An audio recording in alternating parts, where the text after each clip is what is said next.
जोहार दोस्तों। आज मेरे साथ हैं ये सोहराय हंसदा। सोहराय हंसदा जी हैं। तो दादा, यहाँ पे सुनने में आ रहा है कि जैन धर्म वालों द्वारा यहाँ के जो मूलवासी आदिवासी उनका जमीन को अतिक्रमण किया जा रहा है। तो क्या आपको लग रहा है यहाँ पे अतिक्रमण हो रहा है? बिल्कुल बिल्कुल, ये जितने भी जैनियों द्वारा बनाए गए जितना भी भवन हो या मंदिर हो, एकदम पूरा अतिक्रमण है। पूरा सीएनटी जमीन है, वो कुछ जीएम जमीन है।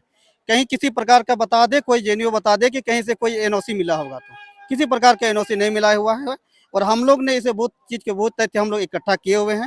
और इसके लिए हम लोग सभी मिल के विचार विमर्श करके एक हम लोग ये करेंगे और लड़ाई का तैयारी कर रहे हैं। निश्चित है, जितना भी हम लोग सीएनटी जमीन है उसके लिए भी हम लोग ये कर रहे हैं।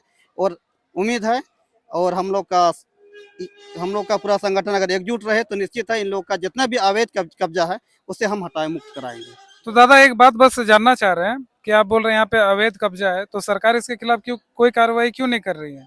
क्योंकि देखिए ये तो गैर कानूनी हुआ ना फिर। देखिए जितने भी राजनीतिक पार्टी जो है, राजनीतिक पार्टी किसी का नहीं होता है। जिसके पास पैसा है उसी का पार्टी होता है। सभी ये लोग जो होते हैं, ये लोग एक चोली कहा जाता है। तो ये जैनी लोग, जो जितने भी जैन लोग हैं, ये लोग जो है टैक्स को छुपाते हैं। जो ट्रस्ट के नाम पे दान करते हैं वो टैक्स को छुपाते हैं, और टैक्स जो है गरीबों से वसूला जाता है, और हम लोग इसका मार खाते हैं। और ये लोग वही पैसा को इसे धर्मशाला और मंदिर के नाम पे जमीन को कब्जा करते हैं। और इसीलिए हम यही कहेंगे कि ये लोग जो राजनीतिक पार्टी या नेता को फाइनेंस करते हैं, वो लोग इनके खिलाफ नहीं बोलेंगे। या तो केंद्र सरकार हो या झारखंड सरकार हो, ये इसका पूरी की पूरी तरह अगर प्रश्नाथ के बारे में या मरांगुरु के को बेचने का काम किया है तो ये उसकी भूल है। और हम लोग उसको ये कह रहे हैं, केंद्र सरकार हो या झारखंड सरकार, अगर अपने भूल को सुधार नहीं किए तो आपको झारखंड से उखाड़ के फेंक देंगे, निश्चित है। तो दादा, सबसे पहली बात ये है कि हेमंत सोरेन जी खुद बोलते हैं कि वो आदिवासी के बेटा है, तो फिर वो आदिवासी के खिलाफ क्यों ऐसा काम करेंगे? देखिए, हेमंत सोरेन जरूर आदिवासी का बेटा है, लेकिन वो जमीनी नेता नहीं है। बिल्कुल वो जमीनी नेता नहीं है। उसे विरासत में मिला हुआ राजनीति का मिला हुआ, क्या बोलते हैं उसको, जगह मिला हुआ है। वो जमीनी नहीं है, वो जमीनी से रिलेटेड नहीं है। वो राजनीति में जरूर है।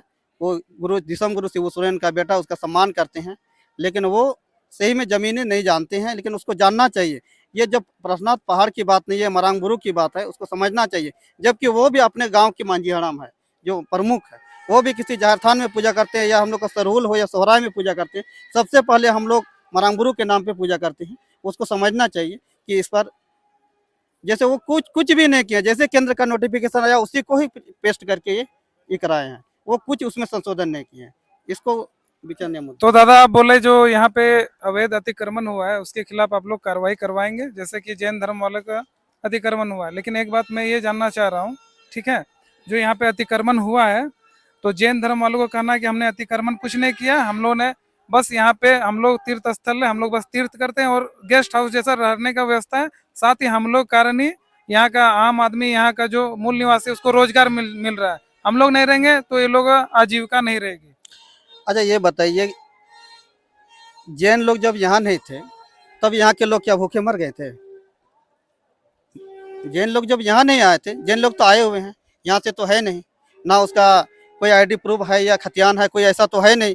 वो लोग आए हुए हैं, तो उन लोग क्या है, उन लोग उस टाइम में तो आदिवासी मूलवासी यहाँ पे थे। उस हिसाब से तो आदिवासी यहाँ रहना ही नहीं चाहिए था। उन लोग को तो यहाँ मिले, ऐसे ही फ्री मिल गया होगा। तो वो लोग तो बोल रहे हैं कि हम लोग आए तो यहाँ पे डेवलपमेंट के, विकास किए, डेवलपमेंट यहाँ का कुछ नहीं आदमी का किया, सुधार किए जीवन स्तर। किसी का डेवलपमेंट नहीं हुआ। कोई भी आदिवासी, केवल आदिवासी को क्या रोजगार मिला है? वही डोली चढ़ाने का आदिवासी के लिए है, उसका कंधा पे उठाने के लिए उसको रोजगार मिला हुआ है। ये गलत है। उसको रोजगार के नाम पे शोषण किया जा रहा है। आदिवासी मूलवासी को हमेशा जैनियों लोग रोजगार के नाम पर शोषण किए हैं और शोषण करते आ रहे हैं।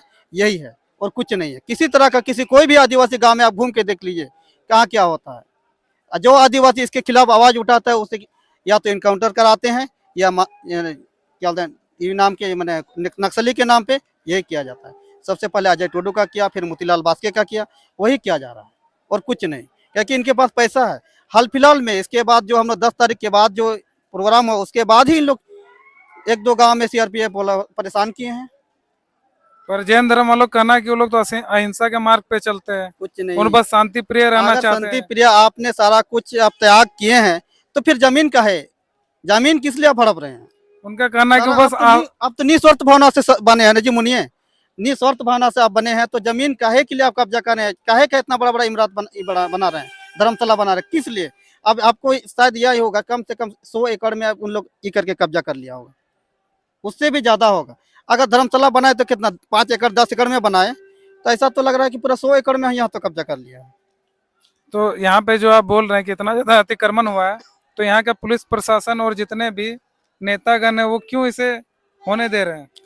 अरे वो तो क्यों, आप तो आपको तो पहले भी बता चुके हैं कि वो लोग पैसे के लिए राजनीति करते हैं, किसी का ये बचाने के लिए नहीं। जो भी राजनीति करते हैं अभी तक रियल बता दे कोई राजनीति किए हैं अच्छा से, तो वो कोई भी नहीं किया। झारखंड में आज तक किसी को हम लोग देखा ही नहीं जो जमीनी लड़ाई लड़ी। जो लड़ाई एक समय था विनोद बिहारी महतो गुरुजी, उन लोग जो लड़े थे, जो शुरू से पैदल चल के लड़े थे। अभी जो भी नेता थोड़ा सा नहीं, प्रखंड स्तर पर नेता चल जाए, फॉर्च्यूनर पे घूम रहे हैं, स्कॉर्पियो पे घूम रहे हैं, वो क्या नेता है? तो एक आप किसी का वृद्धा पेंशन नहीं दिला सकते, 5 किलो 10 किलो चावल नहीं दिला सकते, वैसे लोग अभी स्कॉर्पियो में घूम रहे हैं। वो लोग नेता ने वो अपना जुगाड़ी के लिए नेतागिरी कर रहे हैं और बस दलाली के लिए कर रहे हैं, और वही लोग के चलते आज यहाँ का स्थिति इतना दयनीय बना हुआ है। तो आप लोग की अब आगे की रणनीति क्या होगी मारंग बुरु को लेकर? देखिए आगे की रणनीति मरंगबुरु को लेके, पहले तो हम लोग के पास पहले वो जैसा वो नहीं रहा कि हम लोग एकता के बल और ईपल पर सारे तरह से लड़ना होगा, विधिगत तरीके से लड़ना होगा। इसके लिए हम लोग ने पहले तथ्य को इकट्ठा कर ले रहे हैं।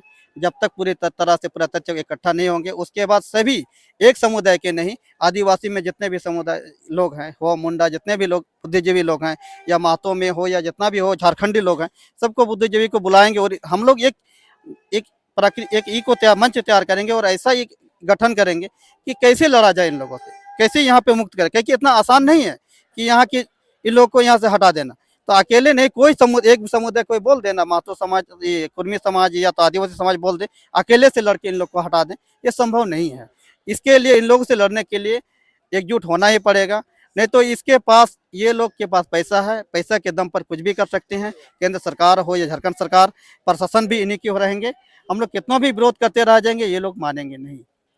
तो दादा आखिर में अपने जितने भी संथाली भाइयों हैं उनके आप संथाली भाषा में कोई संदेश देना चाहते हो तो? बिल्कुल, जो कोई मारांग जोहार नवा दिसो मांझी थान रखो मेतापे गन तबना नितो दो नवा मारांग बुरु उना मारांग सेंगेल जू लकना, नवा सेंगेल बंचाव लगे, सेंगेल एड़िज लगे दो जो झारखंडी जो समुदाय हर मित ते तिंगु हुई तबना, मित ते जरवा कते लड़ाई हुई तापम हुई तबना, तबे नुकु बैरी बो लगा दड़े को निया मेन कते गे आलिंग जोहार। जोहार दादा।